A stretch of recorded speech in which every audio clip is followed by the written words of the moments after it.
How's it going, everyone, and welcome back to Rangers Rundown. Happy New Year's to all of you. I was able to watch the game last night. I was at a small gathering, but I wasn't able to take notes during the party, so I rewatched it today, took some notes, and now I'm ready to do a video. An exciting win for the Rangers. We'll talk about how solid of a win this actually was. Can be debated. I think Brian Elliott was was one of the best players for the Rangers tonight, and we'll talk about that. Lindgren's still in protocol, so no Lindgren for this game. But lineup is Kreider, Zibanejad, Kakko, Panarin, Strome, Hunt, Lafreniere, Hedl, Gauthier, Gaudreau, McKegg, Reeves, Miller, Trouba, and then Nemeth, Fox to start. And then Hayek, Lundqvist with Shesterkin in the net. So again, defensive pairs still getting churned about, trying to figure out what's the most solid in the absence of Lindgren. So we get into the first period. 5 minutes in, neither team has a shot on goal. So both teams struggling to set something up. Both teams playing pretty well defensively, getting sticks in the way of pucks clogging up the neutral zone. 6:11, Ruda takes a holding penalty. Hunt with two big blocks during the shift right before that penalty, so kudos to Hunt. Killorn had a shorthanded partial break, and then Tampa Bay pushes right after that penalty. Rangers power play did not end up scoring tonight. They went 0 for 4. 10:22, Hunt takes a hooking penalty, but a very good penalty kill from the Rangers, as to be expected. Rangers struggling to get through the neutral zone, though. That continued through most of the period for the Rangers. Tampa Bay was able to break through a little bit more than the Rangers. 3 minutes left. There's only one shot on goal for the Rangers. They ended up with 3 in the first period, but through most of that first period, Rangers had one shot on goal, which is obviously abysmal. They just really weren't able to set anything up, gel some sort of offense together. Tampa Bay, obviously a very good team, two-time defending Stanley Cup champions. So 18:15, Reeves take a roughing penalty that he tried to fight with the ref. The penalty, he didn't actually fight with the ref, but Perry bumped him at the bench, and he kind of got into his face a little bit. Ref saw it. They called it Reeves. And then 6 seconds into that power play, Stamkos scores a goal. It was just a good shot. Scramble in the net front, cleared up by the Rangers late in the period. Shots 3-10 in favor of Tampa Bay. So not a good period by the Rangers. Outshot 10-3, and they're down 1-0 in the game. But they would come back in the second period and improve their play. 12 seconds into the second period, however, Zibanejad takes a high sticking penalty. Kreider has a little bit of shorthanded time, but that's broken up. Igor, very good save shortly after. 3 minutes in, a scrum around the net, but he covers it up. 4 minutes in, Rangers get their first decent amount of pressure of the period. Second line has a very strong shift. Lines are getting tweaked at this point. Gallant wants more shots, more offensive pressure, so Kakko being moved around, Hunt being moved around. And then at 5:30, Lafreniere scores a goal, tying it 1-1. Elliott put it right on Lafreniere's stick. He had it behind the net, and he was looking for a play. Gauthier pressures him, forces him to make a bad pass, puts it right on Lafreniere's tape. He puts it right into the open net. 7 minutes in, a good rush by the first line for a Kreider chance, and then later in the same shift, another good chance for Nemeth, who is still looking for his first goal of the season. Halfway through the period, Rangers start to pick up the pace. Nemeth has another chance, so he had a good second period. 11:09, Killorn takes a holding penalty. Rangers take a timeout just to keep the first power play unit fresh, and then 2 quick chances early on that power play. But at 12:43, Kakko would take an interference penalty for 27 seconds of 4-on-4. It was a weak call. Kakko standing at the blue line, the Tampa Bay player runs into him, but Kakko gets called for interference. It's one of those things, you just kind of brush it off because you can't do anything about it. So we get 27 seconds of 4-on-4. Kreider has a shorthanded wraparound chance once that 4-on-4 is finished. Tampa Bay goes on the power play, but at 14:30, Gaudreau would score shorthanded. I believe it's the second shorthanded goal of the season for the Rangers, and the first goal for Gaudreau in this game, 1 of 2.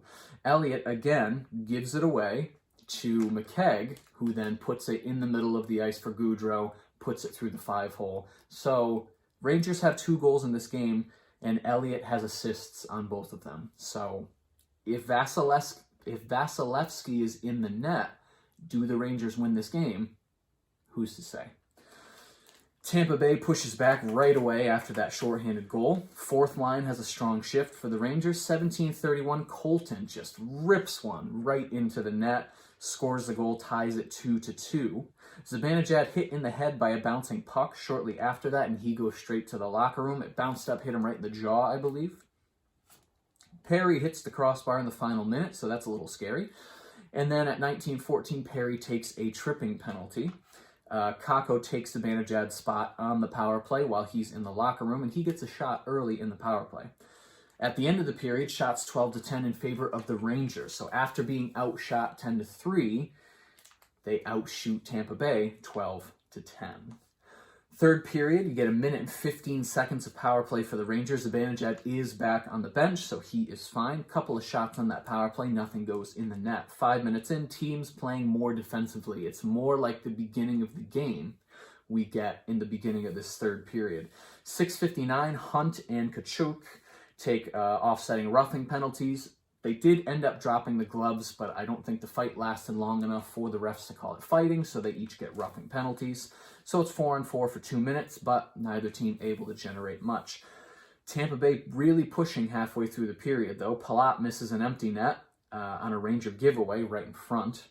And then at 13:35, Gaudreau would score his second goal of the game, a deflection off of a Miller shot. 3.5 minutes left. Kreider blocks a big shot, and he waddles to the bench in a lot of pain. Shesterkin makes a couple of huge saves right after that. And then at 2:25, this weird stuff happens. So 2:25 left. Hedl has the puck, and he's going out of their defensive zone, and he's streaking down for to set something up offensively. But the Rangers net is off the mooring, so the refs blow it dead. Is that really a thing? The Rangers net is off the moorings. So if Tampa Bay had possession of the puck, of course you blow it dead. They can't score. But the Rangers had possession of the puck, so why would you blow it dead? The Rangers don't care whether or not their net is on the moorings. They're going the opposite way. Is that an always, if the net gets knocked off, no matter who has it, you blow the whistle? I'm actually asking because, you know, as much as I've learned about hockey over the past couple of years, I don't know everything. It just seems like let the Rangers, you know, complete this little offensive stride before you blow it dead.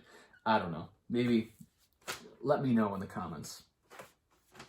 Elliott goes to the bench after the whistle is blown, and then there's an argument about whether or not Kreider should be on the ice. Both coaches just yelling, and Gallant was irate.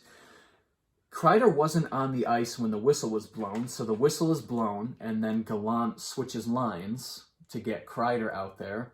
But John Cooper is arguing something. Again, I don't know enough about hockey to know specifically what happened, but there was a lot of arguing. The refs go over to Gallant with like a sheet, and they're like showing him like, these are the lines, these are the players, and Gallant is just freaking out. He tries and swipes the paper from the ref. I'm surprised he's not going to get fined for that. Maybe he does. But he's just screaming and yelling. He doesn't get the guys on the ice that he wants on the ice. And it matters because at 18:03, Perry would score a goal to tie the game at 3, and Gallant is just furious. 18:46, Sergachev takes a delay of game penalty. He chops at the puck, and it goes straight into the netting. It doesn't touch Gaudreau's stick, and immediately Gaudreau's like, hey, delay of game. Cooper is like, no, it's a deflection, and he's going crazy, but you watch the replay, the puck missed Gaudreau's stick by like 3 or 4 feet, so I don't know what Cooper was yelling about. But the Rangers get a power play to end regulation. They don't end up scoring, but they end up going into overtime with 46 seconds of power play time.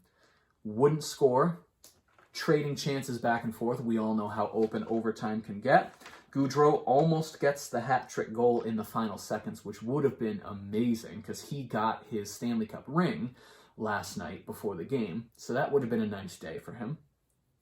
End of overtime, shots 2-0 in favor of the Rangers. So Tampa Bay doesn't even get a shot on goal in the overtime. But we go to the shootout. Hedman starts and is stopped. Kakko goes for the Rangers. He is stopped. Stamkos goes. He stopped. Panarin goes. He is stopped. point goes, he is stopped. Zibanejad comes up and he scores to close it out for the Rangers in the shootout in Tampa. Now, Tampa was on, I believe, a 7-game home win streak, which was just broken last night by the Rangers, which is good because that was the Rangers' 20th win of the season. So Rangers move up to 28-4, still third in the division, still 4 or 5 points ahead of the Penguins and like 14 points ahead of the Flyers, something like that. So Rangers still very comfortably looking at playoffs this year. They play Tampa Bay again tomorrow at home at 12:30. Now, they drop the game to the Panthers. They win against Tampa Bay. So in this kind of 6-game stretch against really good teams, so far the Rangers are 500. If they end up 500 over these next 4 games, so if they win 3 out of 6, starting with the Panthers game, I think we'll be happy. We will be perfectly happy with that. Win 3, drop 3, maybe drop 1 in overtime. They go 3-2-1, including these past 2 games. I think as a fan base, we are going to be very happy. Because if the Rangers play 500 hockey for the rest of the season, I think they still make the playoffs. And once you make the playoffs, it's just a whole different ballgame. So very happy with this result. Rangers get 2 points against a tough team. We'll see if they can make it 4 points out of 4 points against this team tomorrow afternoon. We'll see if Vasilevsky is back in the net. The Rangers have a very tall order to fill. 5-on-5 play. Is it getting better? Against the Panthers, it was. Tonight, the only reason it was better is because Elliott gave them 2 free goals. You know, I think the Rangers, are they better now than they were before their 2-week break? No. Are they worse? I don't think so. I think once Lindgren comes back into the lineup, this team is pretty much going to pick up right where it left off. And they've played 500 hockey without Lindgren. So I think as a fan base, we should be not happy, but we should be in the positive. On the +10 to -10 spectrum, we should be just in the positive. We don't need to be negative right now. The team just won. If they keep winning, no reason to be negative. So stats at the end of the game: shots 23-28 in favor of Tampa Bay, faceoffs 49.2%, power play went 0 for 4, hits 29-31 in favor of Tampa, blocks 13-11 in favor of the Rangers. The trivia question of the evening: which 3 Rangers have registered hat tricks on New Year's Eve? Now, Gaudreau almost scored a hat trick tonight. He did miss that shot in overtime, but there are 3 other past Rangers who have scored hat tricks on New Year's Eve. They are Brian Hextall Sr. in 1941, Tomas Sandstrom in 1986, and Chris Kreider in 2016. So there you go. Rangers are back in action tomorrow afternoon at home against Tampa. We'll see if they can beat Tampa 2 times in a row. If you enjoyed this video and you'd like to see more videos like it, be sure to hit the subscribe button. Thank you so much for watching, and I will see you in the next rundown.